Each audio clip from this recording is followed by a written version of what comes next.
Orang-orang terobsesi sekali untuk menjadi sukses. Tapi sebenarnya, apa yang mereka lihat tentang sebuah kesuksesan, mereka hanya melihat 1% dari keberhasilan.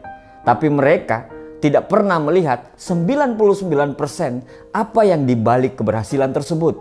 99% adalah kesakitan, penghinaan, air mata, pengorbanan, pukulan kehidupan, kejatuhan, kerugian, dijauhi orang, pengkhianatan, dan banyak sekali hal-hal yang buruk yang terjadi pada mereka sebelum mereka sukses. Orang-orang hanya terobsesi pada impiannya, tapi pada saat ditanya, apakah kamu berani menjalankan prosesnya? Mereka akan diam 1000 bahasa. Impian itu memang gratis, tapi untuk mendapatkan impian itu, kamu harus berani membayar prosesnya.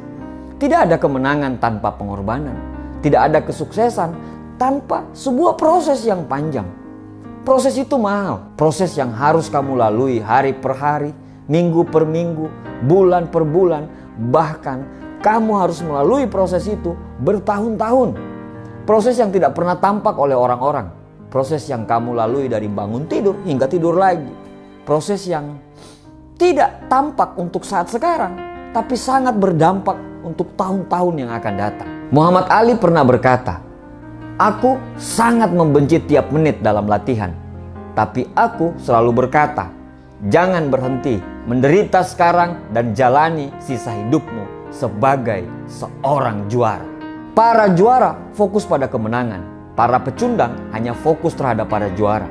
Semakin banyak kita mempergunakan waktu kita untuk berfokus kepada orang lain, akan semakin sedikit waktu kita untuk bisa berfokus kepada diri kita sendiri. Semakin kita cemas terhadap orang lain, semakin akan memperlambat gerakan kita. Mencemaskan orang-orang yang akan menggantikan jabatan kita, mencemaskan para kompetitor yang akan menjadi besar dengan bisnisnya, mencemaskan para pesaing yang ikut dalam pertandingan. Semakin banyak kecemasan, semakin akan memperlambat gerakan kita. Kenapa kita harus mengeluarkan energi yang besar untuk berfokus kepada orang lain? Fokus dengan apa yang mereka dapatkanlah, fokus dengan apa yang mereka gunakan, fokus dengan jalan mana yang akan mereka tempuh, sampai kita lupa pada diri kita. Bahkan kita juga lupa siapa kita, di mana kita berada, dan kemana kita harus menuju. Apakah dengan berfokus kepada orang lain akan merubah semuanya? Tidak. Satu-satunya cara supaya kita bisa menang adalah kita harus berfokus kepada kemenangan kita. Tidak usah peduli dengan orang lain. Jangan berpikir untuk mengalahkan mereka, tapi berusahalah untuk menjadi lebih baik dari kamu yang kemarin. Terus, tiap hari harus semakin baik dan jauh lebih baik. Hari ini harus lebih baik daripada hari yang kemarin. Dan besok harus lebih baik daripada hari ini. Berhentilah untuk mengeluh. Berhentilah untuk banyak protes. Berhentilah untuk menyalahkan orang lain. Berhentilah untuk selalu membuat alasan. Berhentilah untuk selalu melakukan pembenaran. Berhentilah untuk melakukan apapun yang akan menghambat kesuksesanmu.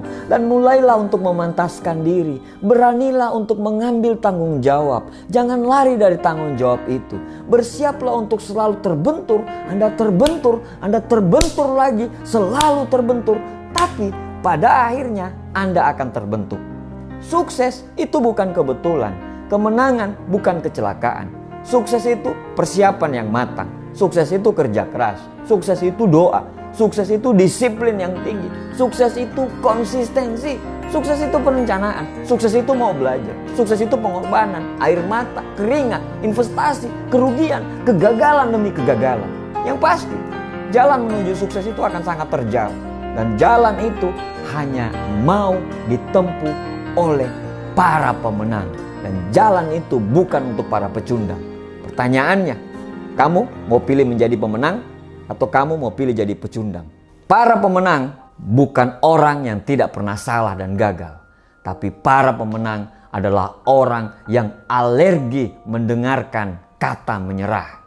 Para pemenang bukan orang yang tidak pernah jatuh, tapi orang yang selalu berdiri pada saat dia jatuh. Semoga Allah selalu bersama dengan perjuangan kita semuanya.